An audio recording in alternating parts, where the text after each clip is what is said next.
যেরকম মনে পড়ে তেমনি কৃষ্ণের ব্যবহৃত জিনিসগুলো দেখে কৃষ্ণের কথা মনে পড়া উচিত।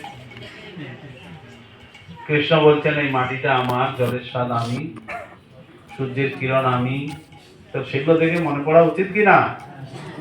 শুধু কৃষ্ণ প্রেসক্রিপশন দিয়েছেন, ফলো করলেই হবে, কৃষ্ণ ভাবনাময় আমরা হতে পারবো। তো কৃষ্ণ ভাবনাময় যারা হবেন তারা এই প্রকৃতির তিন গুণ থেকে মুক্ত হতে পারবেন, তা নাহলে হবেন না। তো কৃষ্ণ বলছেন চার প্রকার মানুষ আমার শরণাগত হয় না। কে কে? মূঢ়, নরাধম, মায়া অপহৃত জ্ঞানা, আসুরীন ভাবমাশ্রিত। আর চার প্রকার মানুষ আমার শরণাপন্ন হয়। কে কে? আর্ত অর্থাৎ জিজ্ঞাসু জ্ঞানী। ক্যাটাগরি গুলো তো বললাম হরহর করে, কিন্তু এর মানে কি? মূঢ় মানে যে বলবে আমার হরিকথা শোনার সময় নাই, দিনরাত পরিশ্রম করছে পরিবারের জন্য, কিন্তু হরিকথা শুনতে বললে বলবে যে টাইম না, সে হচ্ছে মূঢ়, কোনোদিন ভগবানের কাছে আসবে না। নরাধম মানে সমাজ সেবা করবে, রাজনীতি করবে, সব করবে,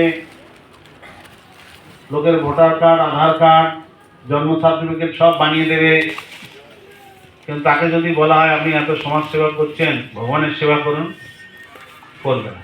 সে হচ্ছে নরাধম। সে জনসেবা করবে কিন্তু ভগবানের সেবা করবে না, নরাধম।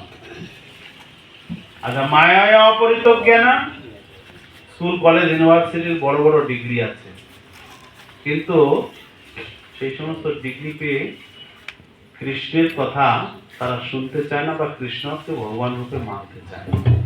তাদের জ্ঞান আছে কিন্তু জ্ঞানটা মায়া হরণ করে নিয়ে গেছে, মায়ায় অপহৃত জ্ঞান। আর আসুরম ভাবমাশ্রিতা,